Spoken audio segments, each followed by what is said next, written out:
Tingkat kematian virus corona hanya 2 hingga 3%, namun tingkat penyebarannya 70% sangat cepat. Kemudian tingkat penyembuhannya di angka 97%. Selain itu, warga dihimbau untuk tidak panik terhadap virus corona, namun harus selalu menjalankan pola hidup sehat.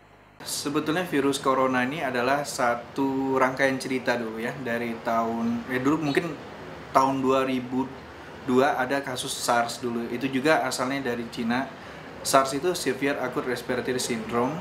Itu terjadi di Cina tahun 2002. Kemudian disusul tahun 2012 di Timur Tengah. Virusnya juga sama, tapi dia agak berbeda sedikit dari struktur DNA-nya. Itu kita namakan dengan MERS-CoV. MERS-CoV itu Middle East Respiratory Syndrome coronavirus. Nah, jadi mereka satu rumpun lah kita bilangnya, satu rumpun, tapi dia berbeda secara DNA-nya. Kemudian bedanya dengan yang sekarang ini, dia ada perubahan secara penyebarannya yang sangat cepat, tetapi untuk fatality kematiannya itu sangat rendah. Jadi kisarnya antara 2-3%. Nah, artinya kalau angka kematian 2-3%, angka kesembuhannya kurang lebih 97%. Bisa dikatakan bahwa coronavirus ini angka kesembuhannya sangat tinggi. Nah, dari data yang kita punya, 43% pasien sudah sembuh secara sempurna, kemudian 54% masih dalam kondisi sakit. Nah, jadi dalam hal ini tidak perlu takut ya. Mengingat juga bahwa kalau dilihat dari struktur dari virus ini sendiri, dia memiliki spike. Spike itu kayak tonjolan-tonjolan yang terdiri dari lipoprotein.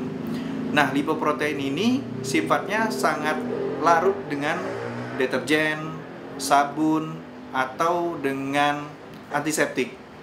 Jadi kalau kita sudah membiasakan diri mencuci tangan, kita menggunakan sabun, kita juga biasa pakai mengepel lantai ya dengan antiseptik, itu ya insya Allah akan terhindar dari yang namanya coronavirus ini, atau yang kita sebut dengan sekarang namanya COVID-19. Ya, penyakit ini memang penyakit menular. Asal muasalnya dulu mungkin saya akan cerita, terjadi pada saat akhir Desember, tanggal 31 Desember itu terjadi satu penyakit pneumonia yang terjadi di daerah Wuhan, Provinsi Hubei, China. Itu ada sekitar 44 orang yang terkena penyakit yang mirip dengan pneumonia. Nah, ini setelah dilakukan penelitian perawatan, ternyata memiliki kasus yang sangat mirip dengan SARS tahun 2002 itu.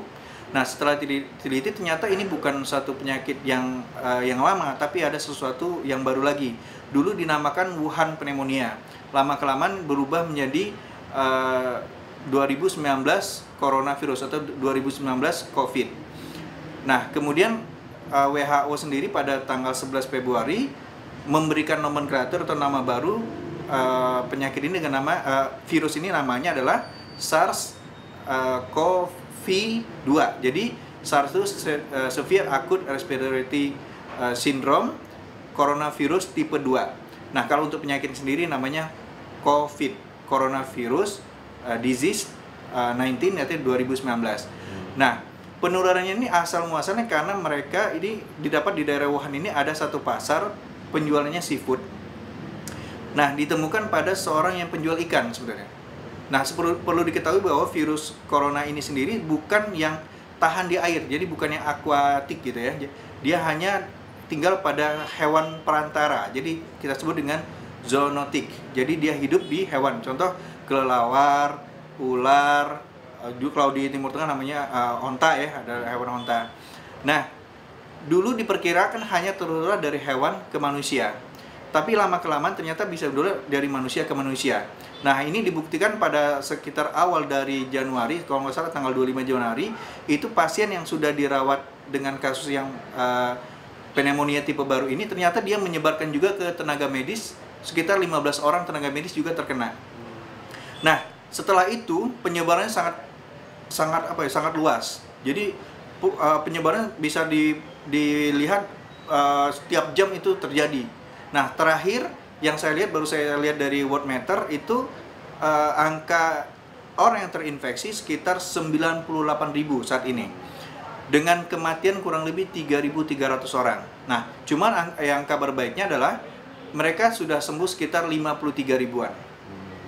Nah, untuk mencegahnya kita ya pertama itu kita harus melihat melakukan perilaku hidup bersih dan sehat atau PHBS. Terutama kita harus mencuci tangan dengan sabun. Kemudian kalau kita pengen menyentuh muka, ya kalau bisa jangan menyentuh muka, terutama mata, hidung, dan mulut ya, karena virus ini sangat sensitif sekali, sangat peka di daerah-daerah yang mukosa. Nah, jadi kalau kita ingin menyentuh muka, ya kita harus cuci tangan dulu. Dan kalaupun kita menyentuh hewan-hewan yang diduga akan menular, kita pun setelah menyentuhnya kita harus cuci tangan juga. Jadi yang kedua ya kita pakai masker ya untuk. Nah, masker sendiri perlu diketahui itu hanya diberikan kepada pasien-pasien yang ada gejala respirasinya, gejala gangguan pernapasannya. Misalnya ada batuk, bersin, demam atau demam yang juga ada sesak napas, itu kita sarankan untuk pakai masker. Untuk yang sehat tidak perlu pakai. Ya, karena yang sehat sendiri memiliki namanya antibodi. Seperti itu. Ya, himbauannya bahwa memang penyakit ini penyakit menular, tapi kita tidak perlu panik, waspada boleh, tapi tidak perlu panik. Dan yang paling penting jangan pernah berpikir bahwa penyakit ini aman-aman saja, ya. Tapi tetap kita tidak panik, ya. Karena sekali lagi ini penyakit bisa sembuh. Bisa sembuh. Seperti yang saya awal tadi bilang bahwa hanya 3% angka kematian, 2-3%. Jadi tidak terlalu besar. Memang secara jumlah banyak karena memang yang terinfeksi juga banyak. Tapi kalau dibanding antara ya jumlah kematian dengan jumlah yang terinfeksi, ini hanya kisaran sekitar 3%.